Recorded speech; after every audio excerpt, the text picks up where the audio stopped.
हम सीमा बनारसी। इधर हमार बूढ़ा सासू माँ। देखिए भाई हम लोग मिलके एक जा रहे लाचारी गीत, लाचारी चुटकुल्ला गीत है, बहुत अच्छा है। सास जैसे नई नई दुल्हन जब आवनी बिया के ना, तो अगर वो अपने पति के साथ अंदर सोवानी तो सास ऐसा झलाई रहानी तो मालूम है जलन के मारे 4 बजे भोरवा में जगाव लगनी। तो वही आधार पर भैया देखला भाई तुम लोग के सामने वही आधार पर हम लोग गाना गावा जात हिला। और जैसा हो आप लोग कमेंट में जरूर बताइएगा। एक भैया चैनल हुआ रमेश जौनपुरिया 023 यूट्यूब पर जरूर से सर्च करिए। आप बहुत अच्छी वीडियो बहुत फनी बनाते हैं, तो आप लोग उनको ज्यादा ज्यादा सपोर्ट कीजिएगा। और फिर ओकरे बाद में एक गीता यादव जौनपुरिया है ना, इन्हें तो जनता है सब जने हमारे चैनल पर सबके देखा भैया सर्च मार ले जाए, ठीक है। हम ज्यादा ही वही कासू सबसे ज्यादा परेशान रहे ना हम ऐसे वीडियो बनाई कि हम वायरल हम खाली कपड़ा उतार के बनावा तब वायरल होगा। सही कहली ना आंटी जी।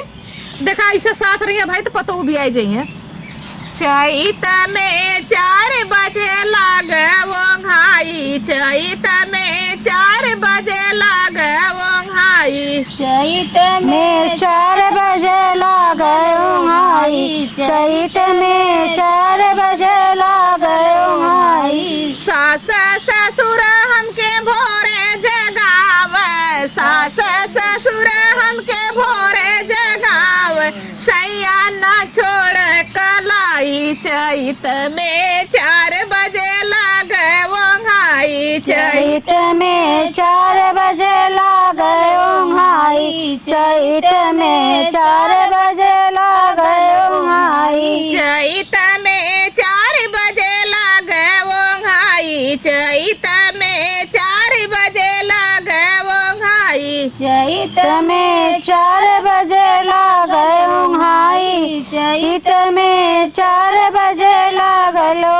घाई। जेठ जेठान हमके भोरे जगावे, जेठ जेठान हमके भोरे जगावे, सैया न छोड़ कलाई, चैत में 4 बजे लागे वो घाई, चैत में 4 बजे लागे वो घाई, चैत में 4 बजे लागे वो घाई, चैत में 4 बजे लागे वो घाई।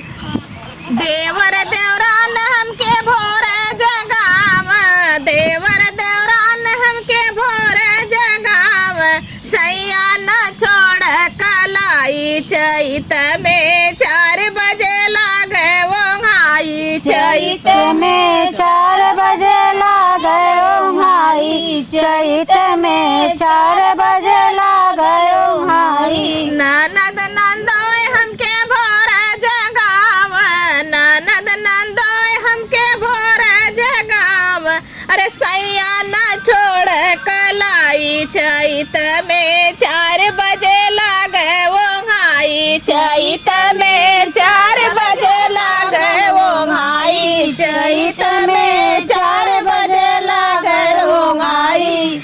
ऐसा जेकर ननद रही जेठान और जेकर सास ऊ पतो भी आई जइहे। अरे है ये गावल करत तो कुल्ली काटल करत।